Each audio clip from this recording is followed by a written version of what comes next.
నమస్తే, welcome to Ritam Telugu special story. ఎవరి విశ్వాసాలు వారివి. ఎవరు ఏ దేవుళ్ళనైనా నమ్మవచ్చు, పూజించవచ్చు.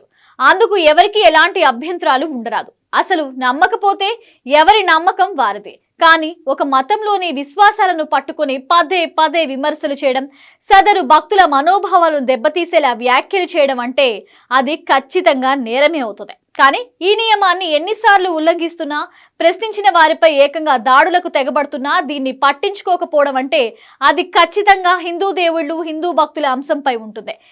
ఇందులో ఎలాంటి అనుమానం అక్కర్లేదు. గతంలో అయ్యప్ప జన్మ వృత్తాంతంపై తీవ్ర వ్యాఖ్యలు చేసిన నాస్తికవాదిగా చెప్పుకుంటున్న బైరి నరేష్ ఈసారి ఏకంగా అయ్యప్ప మాలధారుని కారుతో ఢీకొట్టాడు. ఆ భక్తుడిని కాలు విరగడానికి కారణమయ్యాడు.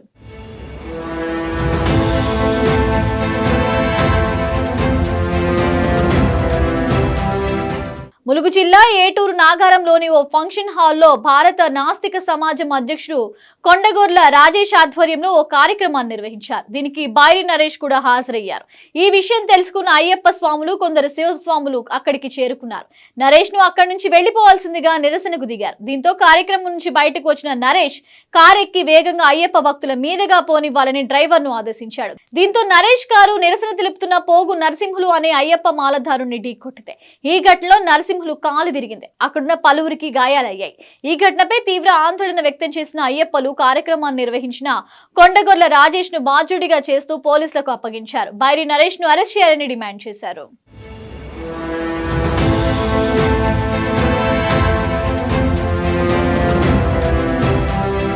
అయితే ప్రమాదానికి కారణమైన బైరి నరేష్ కారుతో సహా పరారయ్యారు. ఈ క్రమంలోనే యాక్సిడెంట్ గురి అయ్యాడు. అయితే వెంటనే కారులో ఎయిర్ బ్యాగ్స్ తెరుచుకోవడంతో ఎవరికి ఎలాంటి గాయాలు కాలేదు. ఇటు పోలీసులు ఘటనా స్థలానికి చేరుకునే లోపే అక్కడి నుంచి బైరి నరేష్ కారు డ్రైవర్ కూడా మరోసారి పరారయ్యారు.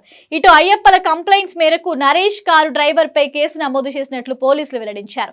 అయితే తాను మాత్రం ఎవరిపై దాడి చేయలేదని, ఎక్కడికి పారిపోలేదని బైరి నరేష్ చెప్తున్నాడు. ఏడాది క్రితం అయ్యప్ప జన్మ వృత్తాంతంపై నరేష్ చేసిన వ్యాఖ్యలు తీవ్ర దుమారం రేపాయి. ఈ విషయంలో 45 రోజుల పాటు చెర్లపల్లి జైల్లో ఉన్న నరేష్ కొడంగల్ కోర్టు బెయిల్ మంజూరు చేయడంతో బయటకు వచ్చాడు. అయితే ఆ తరువాత కూడా తాను మారలేదు. మరోసారి ఇదే అంశంపై మళ్లీ నోరు పారేసుకున్నాడు. హన్మకొండలో అయ్యప్ప భక్తుల నుంచి బైరి నరేష్ కు తీవ్ర ప్రతిఘటన ఎదురైంది. అయితే తాను ఉద్దేశపూర్వకంగానే అయ్యప్పపై వ్యాఖ్యలు చేసినట్లు పోలీసుల విచారణలో బైరి నరేష్ అంగీకరించాడు. ఇది వాళ్ళ స్పెషల్ స్టోరీ. చూస్తూనే ఉండండి రీతం తెలుగు.